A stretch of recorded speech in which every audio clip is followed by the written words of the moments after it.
are created equal. If you and I agree we should save bees, what about humans? Can we agree that we should save them too? Humans that are already born. Okay, why should we save born humans from tragedy? Well, because they're fully developed humans and Okay. they are alive. What do you mean by fully developed though? Well, not like grown up. But Right, they are yeah. in the world, they are alive. So you would draw a distinction here, you would say these humans should be protected, these humans should not be protected. That is the mother's choice. But what do you think about it? Not just the mom. Do you think it's right or wrong to kill the less developed one? I'm not saying it's necessarily wrong, but I would more so agree with it's the mother's choice. It is part of her at that point. You think the fetus is part of the mom? Yes. Do you think the mom has two heads? No. Because there's a head here. That's not the mom's head, right? We all know. We can say that, but we know this is a separate being inside of you. Yes. So Still a part of the mother. still attached to her, but not a part of her. The baby's growing on her own, developing on her own, needing the mom for nourishment and protection, but she's directing her own development. In what way do you mean she's part of the mom? She is still within the mother. She is part of the mother. She is not. If she was taken away from the mother, then she would not be able to live on her own. True, but just like bees maybe need the beekeeper to help with the mites, and they might die if he doesn't treat them properly to help them. They need him to survive, but they're still independent organisms, right? Yeah. In the same way, this baby needs the mom to survive, but she's a unique, distinct organism. Would you agree to that? I would agree to that. And if all organisms belong to a category like bees are different from humans, cats and dogs, different categories, you're the same species as what made you. So if this organism has human parents, she's a human, right? Yeah. The question is, I guess, are all humans equal? If you and I agree that's a human and that's a human, are they equal to each other? Or do some humans count more than other humans? I would say that she is human, but she is still a part of the mother, and she is still not her own human yet. When will she be her own human? When she is born. I mean, do you ever watch babies though, like who need breastfeeding, diaper changes? They're not independent beings really, right? They're unique and separate, but they still need the parents and depend on them a lot. Well, so do fully grown humans. Sure, no doubt, right? Depend on everyone. Yeah, right. We all depend on someone. That's so true. So why do we look at the fetus, the young human in the mom's womb who depends on her mom, much more than you and I, and say, because you depend on her mom, you don't matter. I may depend on my mom, but I matter. Isn't that unfair? In a way, yes. Why is it okay to be unfair in that situation? Because, I don't know how to word this. That's okay. I would say because the fetus is not not fully grown, but not fully developed Sure. human, and therefore dependent, but also not separate from the mother. Is it being attached to the mom, or is it because she's not finished developing? Or is it both of those things? It's some of Both, some of all that. When girls are born, I have two daughters, one is 1.5, one is 7, but neither one has finished developing the reproductive system. That won't happen until puberty. Are they fully human, or are they not yet? Because they haven't finished developing that important part of their bodies. They are independent. They are developed, but they are independent in the sense that they are not physically attached to someone else. Sure, that's fair. When my babies were born though, we laid them on top of my wife, and they now, for like helping the baby, they want to wait for a while before you cut the cord, but they wait for at least a minute, I believe. So while my child was laying on my wife's chest, waiting to be separated, still attached, would have been more and more to kill that child. She was still attached to my wife. She is still attached, but she is not inside, not a part of. Okay. In the same sense. So it's not really being attached, it's location. Yes. Until that child is outside the mother's body, she's kind of part of the mom. Yes. Why does location matter that much? I mean, if you go inside that building, you change where you are, you don't change who you are. That's a pretty long journey. You walk several feet to get there. So if that doesn't change your identity, why does an 8-inch journey down the birth canal change what the baby is? In my personal beliefs, it's less of the location and it's more Okay. of the timeline. Because Oh, interesting. early on in the pregnancy, the woman, it's not yet a baby, it is cells. So there's nothing formed yet, there's nothing that is nothing but cells. And so after a certain amount of time, like the baby is growing, it is going to become a human. And that's more or less immoral to abort or kill off the fetus. Okay. But in the early stages, it's better for probably the mother, and if it is her decision to, or even so the child, because a child that is born into uncertain circumstances or not necessarily good circumstances isn't going to necessarily have a good life. There's no question about that. My wife and I were foster parents for several years, and we know that there are a lot of children whose biological parents are struggling to take care of them, and so we need solutions, right? So I agree that there are people who have difficult lives.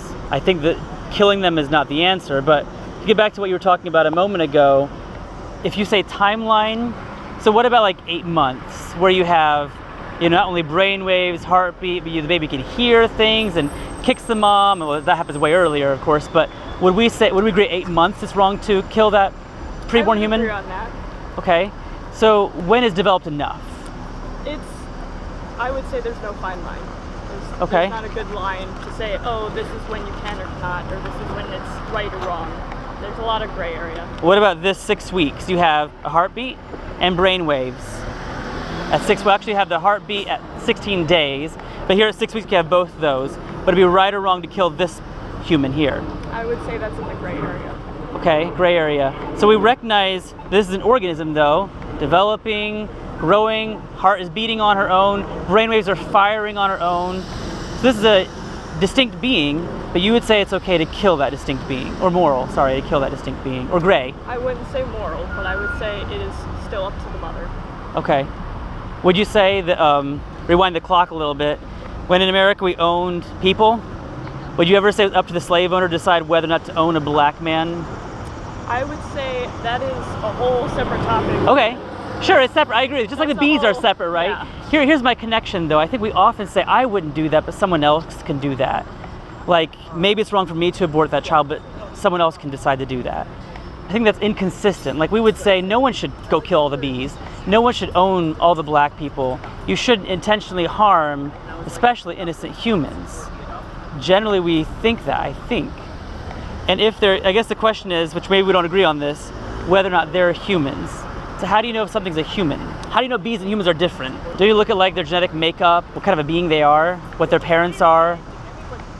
There's no real definite answer because, well, oh, really? There is, but in a sense that the genetic makeup, if you're talking about bees and humans, yeah, it's wildly different. But it also varies between human and human. Sure, no question. Like DNA, so, yeah, right. I would say there is a group that you could label as humans, but there would also be the sense that like they're not the same. They're not all like exactly human. Oh. Well, not that they're not human, but they're not all like, human isn't one definition for one genetic makeup or one characteristic. Well, see, I guess I'm using human in the strictly biological sense. So in Britain common law in the 19th century, they said women were persons when it comes to pains and penalties, but not people when it comes to rights and privileges. They drew a line and said, yeah, maybe they're humans, but not persons. I think that's prejudice. I just use a straight biological definition. If you're a human, you matter. That's equality. When you start drawing those lines saying, well, women are not persons, or black people are not persons, or preborn humans are not persons, that's drawing lines of injustice. I would prefer to come down the side of saying all humans matter. And maybe what's your definition for valuable human? Not necessarily that any one human isn't valuable, but I would say that they attain their rights at the point at which they would be able to live on their own. Not necessarily that they're not dependent on other people, but they would be able to live outside of the mother on their own. Oh, I see. Like viability, when you could put the baby like in an incubator or something like that. So why does that matter, being able to survive on your own? Because before then, it's not necessarily only the child's life you have to think about, it's the mother's as well. Sure. I mean, that's true. You have to think about it. What if a mother had a really bad circumstance and wanted to get rid of her toddler? It's a bad circumstance, but we would still say, don't kill your toddler, pursue adoption or foster care. Because no matter what you're facing, you shouldn't kill your innocent child, right? Yes. I guess we're back to, I see that toddler and the embryo as equal, and you don't. You're saying the reason is because the toddler could survive on her own, the embryo can't. I'm still just wondering why you decide that's what matters. Some people say it's being able to feel through, like hear things or have a heartbeat or brainwaves. We all have these different views. How do you know that your view of surviving on your own is the one that really is the good definition? I don't. You don't know that? Yep. What if you're wrong? My personal opinion. Sure, that's okay. I'm open to other options, but that is what I believe and choosing to believe. But I would submit to you is, although we could say it today and it doesn't sound terrible, if you rewind the clock, people said similar things with different qualities. They said it was having a certain skin color that made you attain rights. So if you're white, you have rights, black, you don't have rights. Again, Britain said that women didn't have rights, men did have rights. You're saying those who can survive on their own have rights, those who can't don't. You're still drawing a line, it's just a different line than they used to draw. Yes, because in my sense of my personal belief, in the sense that the ones that can't survive on their own, it's not their rights, it's the mother's rights. If you say that, right, that's true, unless the mother and the child are equal to each other. Because equality is still an option. We could say both have rights. You're saying only the mom has rights. I say both have rights. The mom has every right that she has to her own body. I just don't think she should harm someone else's body, whether that body can survive on her own or not. There's a unique being inside of her, she shouldn't kill that. That's all I'm saying. At least, can we agree that in your view, there are some human organisms that don't have rights? That's a fair view.